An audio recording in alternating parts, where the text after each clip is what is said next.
authority. So it's not okay for an individual to decide they want to go off to war or declare war.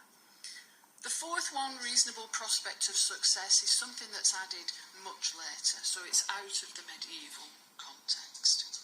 So this is when it's okay to go to war, and then we have to think about what did Augustine say about what is it okay to do during war, and that is known as ius ad bello.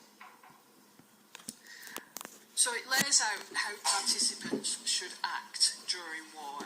It's based on moral considerations aimed at constraining the use of violence in war. Probably, paradoxical when you learn about what happens later on in the First Crusade. So war should always be a last resort. It should discriminate between the proper objects of war and the improper objects of war, so you should only fight against other combatants, not non-combatants. Everything should be carried out in good faith, and it should be proportional. Violence should be proportional to the wrong that's being avenged.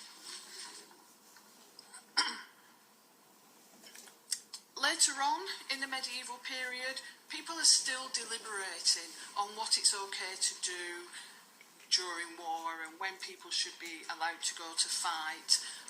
Anselm of Lucca and Bonizzo of Sutri, they were caught up in the investiture controversy, which I mentioned very briefly last week. But they were thinking about when is it okay to fight. And I think the quotes that I've got here really show how this idea of just war, when it's okay to go to war, is morphing into what we call holy war. So we've got things like the blessed persecution of the enemies of the Catholic Church and the glorious soldiers of God. So the concept of holy war becomes more apparent in the later Middle Ages when we're looking at the Crusades. So a holy war is one where the justification is God, but it still has to meet the criteria of just war. So all holy wars are just, but not all wars are holy. Okay, so that's a bit of the theory. What I want to do now is pick up at the end of Urban's speech with the crowd yelling Deus Vult. And this is just some more medieval statements on just war for your own use.